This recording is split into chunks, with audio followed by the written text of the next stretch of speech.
iOS 14 est passé de la bêta développeur à la bêta publique, donc vous et moi on peut la télécharger. Est-ce que je le recommande à tout le monde ?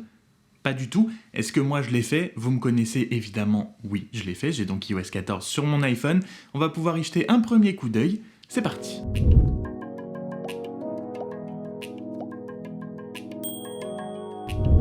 Salut tout le monde, c'est Franck et donc oui, j'ai installé iOS 14 en bêta publique sur mon iPhone. On va pouvoir y jeter un premier coup d'œil, je vais pouvoir vous donner mes premières impressions dessus. Est-ce que c'est la plus grosse évolution depuis l'iPhone, depuis la création de l'iPhone et d'iOS ? Peut-être, parce que ça change vraiment notre façon d'utiliser l'iPhone, même si, ne vous inquiétez pas, vous ne serez pas perdu, ça reste un iPhone et surtout, on n'est pas obligé de s'en servir. Et quand je dis de s'en servir, je parle bien évidemment de la principale nouveauté. On ne va pas s'attarder sur toutes, mais sur celles, je pense, qui vous intéressent le plus et intéressent le plus grand nombre. Et la première, c'est évidemment les widgets, puisque maintenant on peut personnaliser en mettant des widgets à peu près où on veut sur nos pages d'accueil. Et je dis à peu près où on veut parce que ça personnalise, mais pas à 100% non plus. Vous pouvez pas mettre des widgets exactement où vous voulez, vous avez des formes et des tailles prédéfinies. Vous pouvez les mettre à certains endroits, mais il faut qu'ils soient encadrés par des applications. Si par exemple vous voulez mettre un widget tout à droite de votre page sans application à gauche, c'est pas possible. Vous pouvez pas les mettre exactement où vous voulez, mais il y a quand même pas mal de possibilités et surtout moi personnellement ce qui m'intéresse le plus et ce que j'ai fait sur mon iPhone personnellement, c'est de créer des piles intelligentes. Intelligentes ou pas, c'est le système de piles qui est vraiment intéressant, c'est-à-dire que vous pouvez, comme son nom l'indique, empiler des widgets les uns sur les autres pour avoir une pile que vous pouvez scroller et avoir plusieurs informations au même endroit. Encore une fois, on n'en fait pas ce qu'on veut. Pour créer une pile, il faut donc passer en jiggle mode. C'est le mot qu'on a appris pendant la conférence d'Apple. Quand vos icônes bougent, ça s'appelle le jiggle mode. Et comme pour créer un dossier d'application, quand vous mettez une application sur une autre, pour créer une pile, il faut d'abord mettre un widget, ensuite vous en mettez un autre de la même dimension, de la même taille. Vous pouvez le mettre sur le widget qui est déjà installé sur votre home screen, et là vous faites une pile. Et ce système de pile est pour moi le plus intéressant parce que ça évite le chaos. Je pense que les widgets, c'est très bien, je pense que c'est une très bonne implémentation dans iOS, je trouve ça extrêmement intelligent, mais ça peut très vite devenir de la bouillie, en fait. Nos écrans avec ces widgets, si on en met un peu partout, si vous avez envie de faire une page que avec des widgets, vous pouvez. Ça prend beaucoup de place pour pas beaucoup d'infos si vous faites pas de pile. Moi, j'en ai mis une tout en haut de mon écran de ma première page d'accueil sur mon iPhone, et vous pouvez les personnaliser puisque vous pouvez mettre les widgets que vous voulez dans l'ordre que vous voulez, et le côté intelligent si vous l'activez, c'est que les informations qui apparaissent automatiquement en premier, ce que vous allez avoir en premier sous les yeux, peut changer au fur et à mesure de la journée, suivant l'heure, suivant vos habitudes, suivant comment vous utilisez votre iPhone. L'iPhone l'apprend et va vous donner ce qu'il pense être l'info la plus pertinente au moment de la journée où vous êtes. Dans la bêta, on n'a accès que à des widgets d'applications natives d'Apple. C'est-à-dire que vous allez avoir le calendrier, vos photos, vous allez avoir vos notes, vous allez avoir la météo, ce genre de choses. C'est pas ouvert aux applications tierces qui va venir très certainement plus tard. Et je pense que c'est là que les widgets prendront absolument tout leur sens et que ça va devenir incroyable et avec une possibilité infinie. Puisque imaginez que vous puissiez avoir par exemple dans vos widgets, dans votre pile intelligente, les dernières infos de l'application que vous suivez, que ce soit Le Figaro, Le Monde, je sais pas, je prends n'importe quoi. Vous pouvez avoir les infos, vous pouvez avoir le sport en direct avec les scores, par exemple, imaginons. Vous pouvez avoir votre météo, vous pouvez avoir les lignes de transport en commun qui sont à proximité de vous avec les temps de passage. Une fois que toutes nos applications pourront profiter de ces fameux widgets, on pourra avoir des infos en un clin d'œil sans avoir forcément à ouvrir les applications.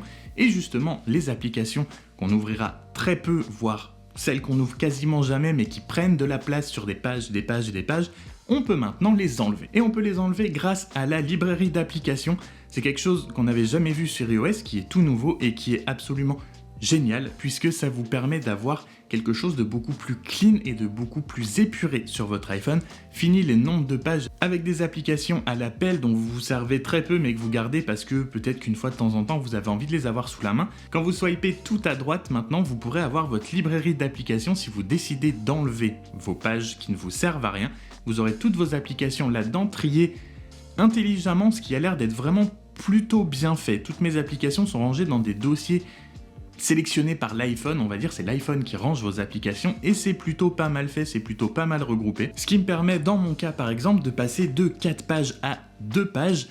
Attention aussi parce que les widgets prennent beaucoup de place, mine de rien, et peuvent prendre vraiment énormément de place, voire une demi-page entière, ce qui a dû me forcer à réorganiser mes applications, ce que je déteste faire. Je crois que mon écran d'accueil n'avait pas changé depuis des années. Et voilà, c'est pour ça aussi que ça change l'utilisation de l'iPhone, parce que ça bouscule un peu nos habitudes et voilà, j'ai encore un petit peu de mal à m'habituer à cette nouvelle organisation et à avoir aussi peu de pages au final, puisque j'en ai plus que 2. Mais le fait d'avoir des infos tout en haut de mon iPhone, la pile, par exemple la météo, c'est le truc qu'on se sert absolument tout le temps, et ben hop, on déverrouille notre iPhone, on arrive sur notre page d'accueil, j'ai la météo directe, j'ai mon activité. C'est vraiment très très cool. Autre nouveauté dans une application dont on se sert certainement tous les jours, voire plusieurs fois par jour, c'est dans iMessage, puisqu'on peut désormais épingler des conversations tout en haut de nos conversations. Vous pouvez donc choisir les conversations que vous utilisez le plus, les gens à qui vous parlez le plus, à qui vous envoyez le plus de messages, et les épingler tout en haut un petit peu comme des favoris. Vous avez donc ces personnes-là qui apparaissent sous forme de bulles. Vous retrouverez tout le temps, peu importe le nombre de messages et de nouvelles conversations que vous allez recevoir, ces personnes-là seront toujours tout en haut. Mais voilà, vous pouvez désormais piner, si vous voulez épingler vos conversations tout en haut de votre application iMessage. Donc encore une fois, c'est juste une petite nouveauté, mais voilà, vraiment bienvenue encore une fois. Mais iOS 14, ce ne sont pas que des nouveautés en termes de fonctionnalité, c'est aussi des nouveautés en termes de design beaucoup plus compact et beaucoup plus simpliste aussi, beaucoup plus épuré.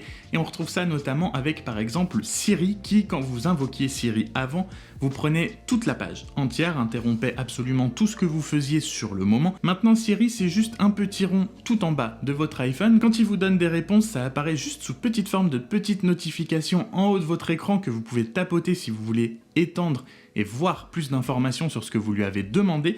Pour l'instant, le côté plus intelligent qu'ils ont annoncé, je l'ai pas encore spécialement vu, je l'ai pas testé non plus. Mais en termes de design, c'est quand même beaucoup plus agréable, beaucoup plus simpliste et surtout, voilà, ça arrête de nous interrompre, tout comme par exemple quand on reçoit des appels ou des appels FaceTime, c'est exactement la même chose, ça n'interrompra plus tout votre écran, ça n'interrompra plus tout ce que vous êtes en train de regarder si vous êtes sur une application, ça apparaîtra encore une fois juste sous forme de petites notifications en haut que vous pourrez enlever si vous voulez par exemple raccrocher ou juste ne pas vous occuper de l'appel que vous êtes en train de recevoir. Donc en termes de design mais en termes surtout d'expérience d'utilisation, c'est beaucoup plus agréable, c'est beaucoup plus fluide et en parlant de fluidité, on parle aussi d'appel. On combine tout ça et ça donne le Picture-in-Picture par exemple pour FaceTime, puisque maintenant quand vous recevrez un appel FaceTime, fini de se faire mettre en pause et qu'on ne voit plus la personne en face parce qu'elle est en train de rechercher une info qu'elle voulait vous dire ou un numéro de téléphone, quand vous swiperez vers le haut, quand vous serez en plein écran, que ce soit pour une vidéo ou pour un appel FaceTime, si vous êtes en train de regarder par exemple un épisode sur Netflix, si vous swipez en haut, vous aurez le Picture-in-Picture, votre vidéo se mettra dans un petit carré dont vous pourrez changer la taille et placer absolument où vous voulez sur l'écran. Dans la vidéo où j'étais revenu sur les nouveautés annoncées dans la WWDC, j'avais dit que je m'en servirais pas beaucoup, mais honnêtement après essai, je pense qu'en fait ça peut être très pratique, notamment quand on est par exemple dans les transports, qu'on regarde juste une vidéo YouTube.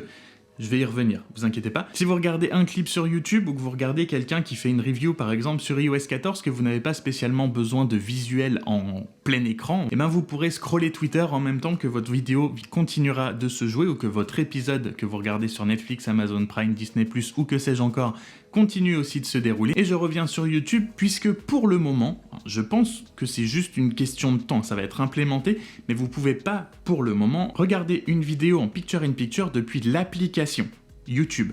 Si vous passez depuis Safari, que vous allez sur le site YouTube, vous mettez votre vidéo en plein écran, pas de problème. Si vous passez par l'application YouTube pour le moment, on ne sait pas pourquoi, ça ne marche pas. Ça viendra sûrement plus tard, mais pour le moment ça marche pas. Dernière petite chose dont je voulais vous parler dans cette bêta d'iOS 14, qui n'a pas été annoncée sur scène, ça n'a pas vraiment été dit, mais grâce aux gens qui fouillent les moindres recoins des bêtas et des nouveautés, ils ont trouvé dans les paramètres d'accessibilité quelque chose de très sympa qui, attention, n'est accessible que pour les iPhone 10 et supérieur, c'est que maintenant avec iOS 14, quand vous tapotez 2 ou 3 fois au dos de votre iPhone, vous pouvez assigner des commandes à ces petits tapotements au dos de votre téléphone. La plupart dans les réglages sont des actions prédéfinies comme par exemple faire des captures d'écran, augmenter ou diminuer le volume, mais si vous scrollez un tout petit peu plus bas, ça marche aussi avec les raccourcis et là les possibilités deviennent absolument infinies puisqu'avec les raccourcis vous pouvez créer des commandes pour activer ou faire des actions quelles qu'elles soient. Et vous pouvez vous retrouver donc en tapotant 3 fois le dos de votre iPhone à faire des captures d'écran et si vous tapotez 2 fois, à allumer la lumière chez vous. Par exemple. Donc voilà pour ce premier aperçu de la bêta d'iOS 14. Oui, c'est clairement une évolution majeure d'iOS depuis des années, voire effectivement depuis le début d'iOS et l'arrivée de l'iPhone. Évidemment, la plus grosse nouveauté, comme je l'ai dit, c'est les widgets. Oui, ça va changer la façon dont vous interagissez et de la façon dont vous utilisez votre téléphone, dont les informations arrivent à vous. Non, vous n'allez pas être perdu, ça reste un iPhone, et de toute façon, ce n'est pas obligatoire, vous n'êtes pas obligé d'utiliser ces widgets, même si je pense qu'énormément de gens vont les faire. Si vous avez des idées pour tapoter derrière votre dos ou des applications spécifiques dont vous aimeriez voir des widgets, n'hésitez pas à me dire lesquelles dans les commentaires, je prends toutes vos idées et vos suggestions. Et sur ce, moi je vous souhaite un très bon week-end du 14 juillet, prenez soin de vous, à très bientôt dans une prochaine vidéo, salut!